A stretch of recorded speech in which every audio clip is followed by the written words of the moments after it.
Today is March 11, and it's 4:03 p.m. Please call roll call. Chairperson Wani Garza. Here. Vice Chair Ted Meziakos. Present. Alderman John Lash. Here. Alderman Emmanuel Yamas. Here. Alderman Brandon Tolliver. Here. 5 present. Okay. Motion to approve the item So for the item approval, 240135, approval for the minutes. Second. This one is February 26. Motion made by Ted Mesiacos, second by Alderman Lash. All in favor, say aye.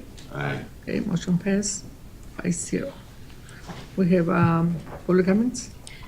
No, we do not. Okay. Can you please read the first item in the agenda?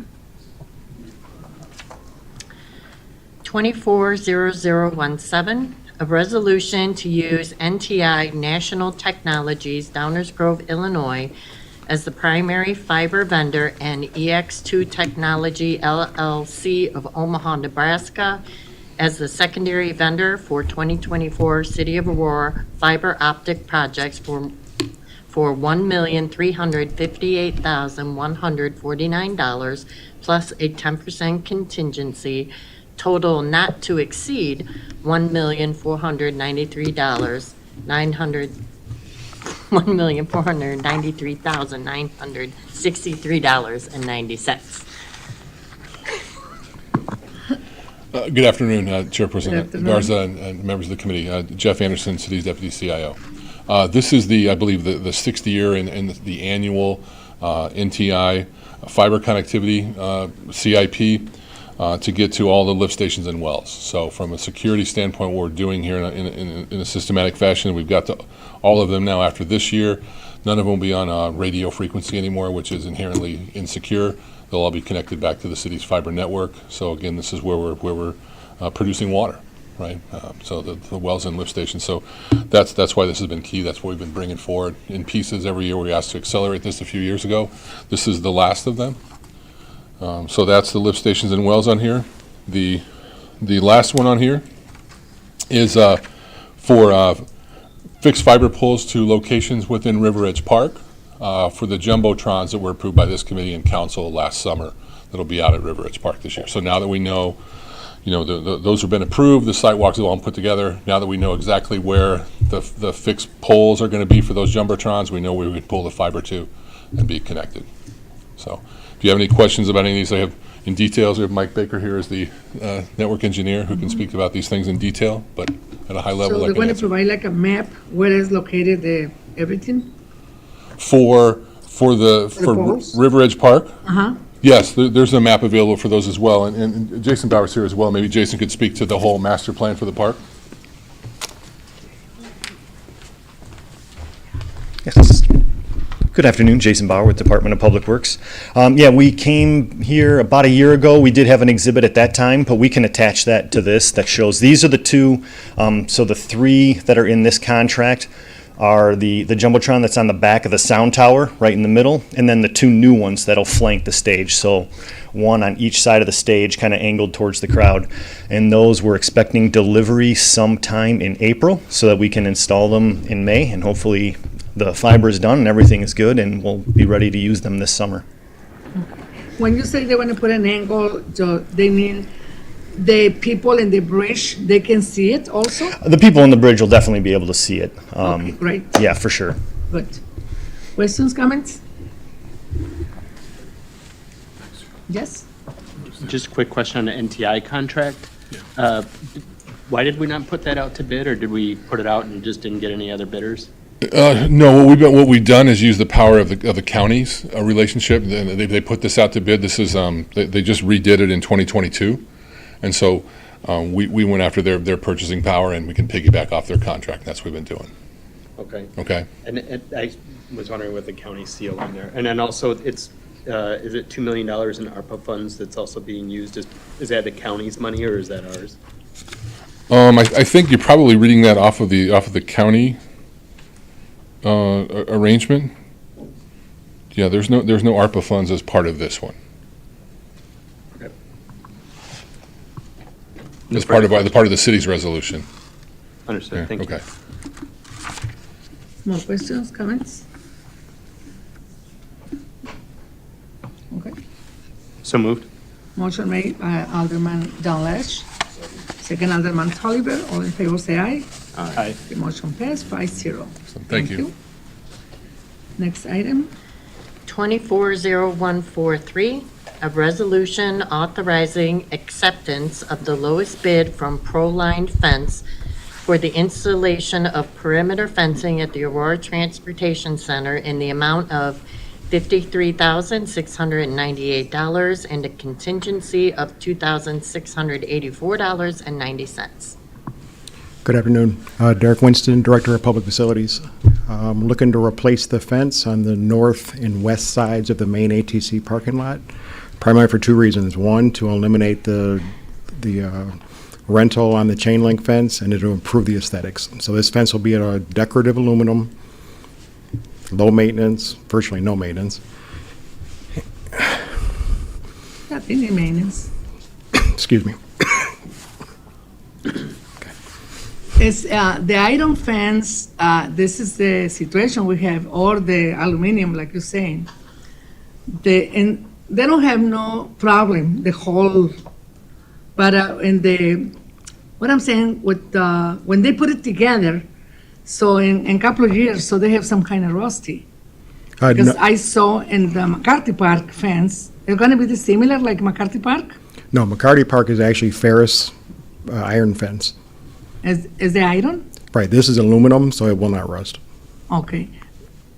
Not at all? No. Not even in the unions? No.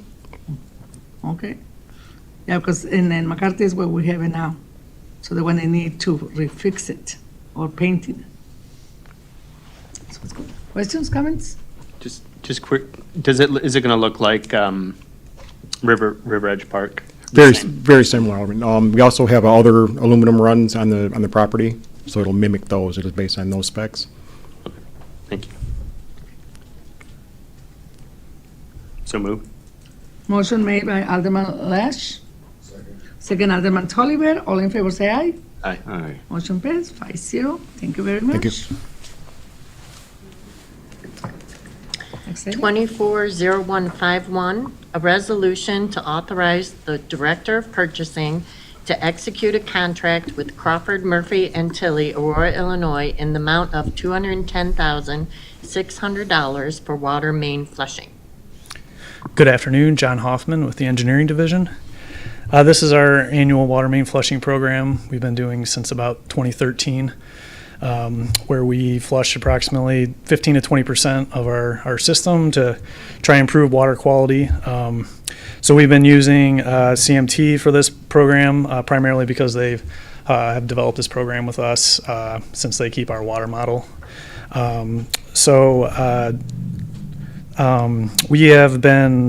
This year we're also increasing the amount that we're flushing from about 109 miles to 160 miles. So we're trying to get more in line with getting through the system every 5 years instead of every 6 or 7. And then also to be able to get that 4 months of flushing in this year, we're going to shift our schedule. Instead of being the 3 months of June, July, August, we're going to flush in May and June, take 2 months off, which should help kind of minimize demand from water production during that high use time. And then we'll resume in September, October to get our full 4 months of flushing that we'll need to get through the program. And this year's on the west side, so we'll finish up our third time through the system on the west side this year. So with that, I'll open it up to any questions. Questions, comments? So moved. Motion by John Lesh. Second Alderman Tolliver. All in favor, say aye. Aye. Motion passed 5-0. Thank you very much. Next item. 240152, a resolution authorizing the Director of Purchasing to execute a 2-year contract with Fur Graham and Associates LLC of Freeport, Illinois, in the amount of $341,560 for monthly CSO monitoring, DMR reporting, and new flow meters. Good afternoon, John Hoffman again with the Engineering Division. This program is one of our IEPA permits that we have, in which the goal is to minimize pollutants reaching the river, and those can reach the river through our combined sewer system. So our older portions of town, we have street curb inlets that when it rains, that flow will dump into the same sewer that's collecting sanitary flows. So during heavy rainfall events, we have 16 structures in town that are designed to, when the flows get so high, they pop over a weir and go into the river instead of, backing up somebody's basement. So we have 16 of these that we monitor through flow meters, an electronic device. So what we've seen in the last few years is these electronic flow meters, they're over a decade old, and we're starting to see increased costs of maintenance, sensors are failing, they're just in need of replacement. They've kind of reached the end of their life. So another portion of our permit is also having remote telemetry for these structures. So meaning we can go sit on our computer and see exactly what each of these, what we're seeing in each of these structures, if there's any flow or whatnot. So we have been using Fairgram for this monitoring for a couple decades now.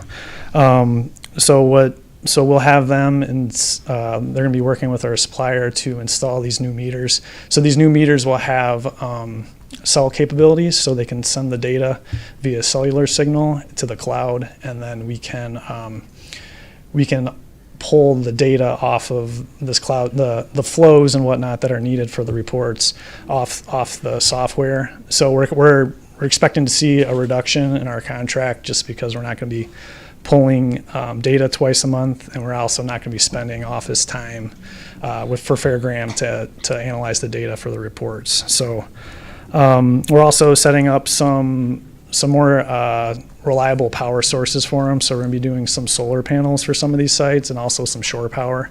But some of them will stay on battery like they currently are, just because they're not economically feasible to get power to them. So with that, I'll open up to any questions. Questions, comments? Yes? Thank you, Madam Chair. What's the lifespan on these meters? That's a good question. I think I'd have to probably get, the biggest thing with these meters is the supplier's not supporting the. Well, the technology probably outpaces the meter just like everything else, but that's actually why I'm asking, are we getting rid of them because they quit working or because the technology's outdated? I think it's a little of both. Like, we're seeing a lot of issues with them, but also we've found out from the supplier they're going to stop supporting the meters, so it's probably going to get more costly to get repair parts as they stop producing them. So I think it's a little of both. Any idea though? 10 years, 15 years? It's a good question. I can find out for you. Okay. And follow up with you. Yeah, that'd be great. Okay. Thank you. No other questions. No more questions? Okay. So moved. Motion made by Alderman John Lash. Second, Alderman Tolliver. All in favor, say aye. Aye. Okay, motion passed. Thank you. 5-0. Thank you very much. Next item. 240154, a resolution authorizing the acceptance of bid pricing for 3 years for the installation of playground mulch at various park playground locations not to exceed $58,793.28. Good afternoon, Gio Santana, Superintendent of Parks and Recreation. The item before you is to accept bid pricing for a 2-year bid with an optional 3rd year to install playground mulch at different various locations. It's a pretty standard forward item. If you have any questions, I'll try to answer them as best of my ability. Are they using a special mulch, or they can use also the mulch we have next to the river? No, so this is special mulch and a couple Special different mulch? reasons. It's heavier. It's made from primarily cedar or wood products, where the other mulch is more made from organic materials. It decomposes faster. It also has to be special in the sense that it has to be certain sizes for like kids in case they put it in their mouth so it's not as easily swallowed. And then there's other factors that go into like as far as high absorption rate from different falls, different levels of playgrounds. So it is a lot more specialized than just the standard mulch that you can buy or that we make here by the river. So they want to do the whole parks or just some? All the parks that have playground locations. Only what they have playground? Yes. Okay. All right. Yes, John? Just quick question. Is this every year roughly the same thing we do every year? Yeah, Or it's is it just for a something couple that is done annually. Some things that could affect that is weather and then usage at the parks. If, kids are high usage, could kick out the mulch faster, winds can carry the mulch, but for the most part on a one or every 2 year basis. Thank you. So moved. Second. Motion made by Alderman Lamas, second Alderman Lesh. All in favor, say aye. Aye. Motion passed 5-0. Thank you. Thank you. Want to look beautiful again. Next item. 240155, a resolution authorizing the Director of Purchasing to enter into an agreement with Advantage Paving Solutions, Inc., 22774 Citation Road, Unit C, Frankfort, Illinois, 60423, in the amount of $150,239.25 for Galena LaSalle parking lot improvements. Good afternoon, Ian Wade, Engineering Division. As kind of laid out in the memo, the city recently acquired this parking lot at the southeast corner of Galena and LaSalle. You may recall about a month ago I brought to this committee a resolution to demolish a small building that was off this lot. This is that same parking lot. That demolition is ongoing. So as soon as that is complete, we're looking to finish the improvements to the lot, which as described include milling and resurfacing the asphalt. Obviously, that'll be new asphalt at the old building pad where that building was.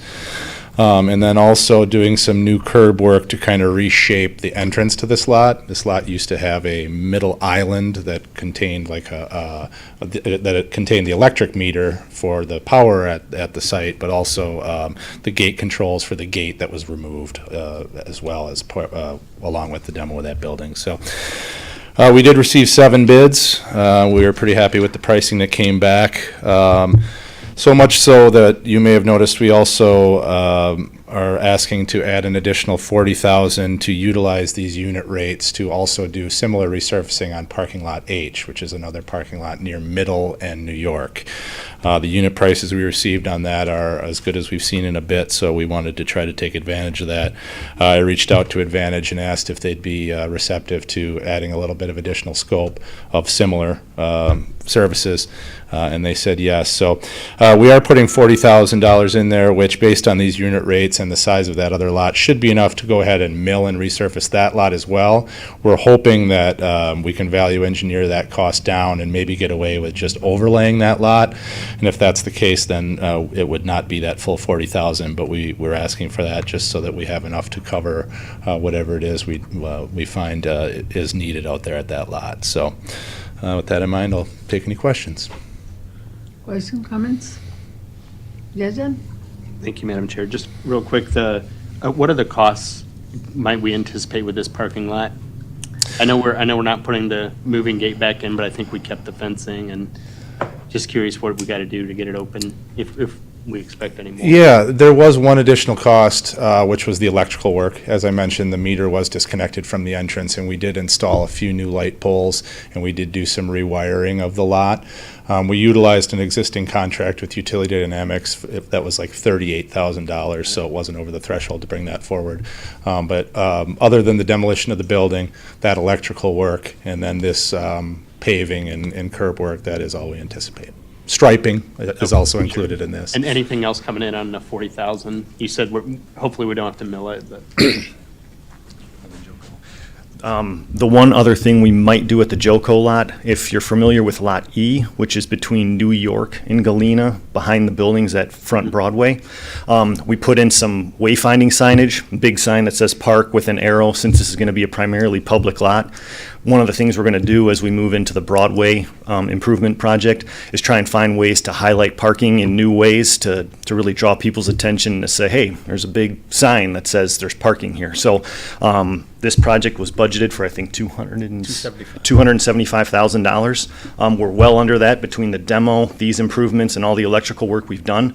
So if we can afford it, we would like to look at some options to add similar signage so that people know that there's parking there. It's a lot that's, whether you're new to the downtown and you don't know where you're going, or whether you've been in the downtown and have no idea that you could park in that lot because it was privately owned for so long, it might be a good idea to do something like that for this lot too.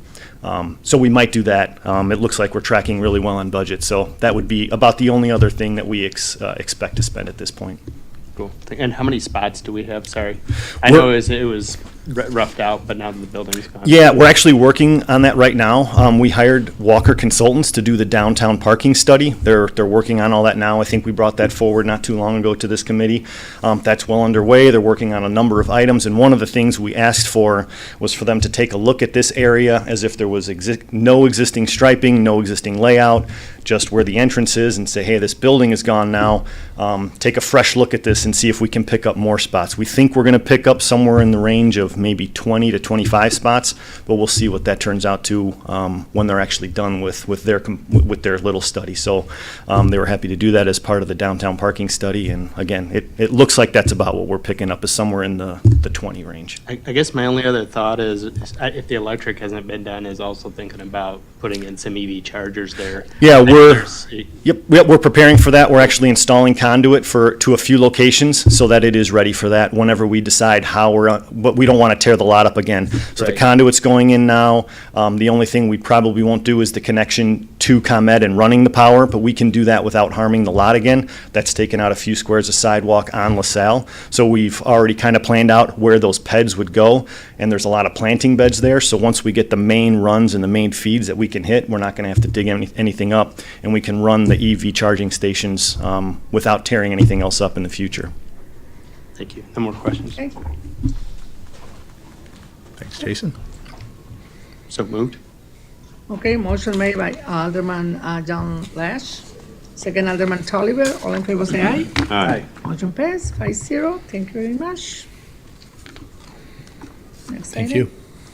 240156, a resolution authorizing the Director of Purchasing to enter into agreements with Graver Electric, 1 Pierce Place, Suite 800, Itasca, Illinois, 60143, and Volunteer Supply Industries Ltd., 105 East Galena Boulevard, Suite 806, in Aurora, 60505, in amounts not to exceed $243,818.80 and $20,370 respectively for the purchase of lighting materials for various locations throughout the city. Hello again, Ian Wade, Engineering Division. This is the annual contract that we do on behalf of the Electrical Division to be able to purchase lighting materials, poles, and fixtures as they're needed, either when they burn out or are knocked down. More often than not, it's knockdowns. This contract had been held by Volunteer Supply Industries the past few years, and so we were actually kind of pleased to see a few more bidders this year, including Graybar Electric, which we always appreciate, additional bids to hold everybody accountable and make sure everybody's pencils staying sharp. So as you saw in the bid tabulation, Volunteer did still supply the cheapest option for the 1 pole, but then that Graybar Electric did come in lower within those 6 other items. So we're basically asking for the ability to buy up to the quantity shown for each of these items. However, based on this pricing, Scott Miller with Electrical is still planning to get with purchasing and determine exactly how much he wants to make for his initial purchase.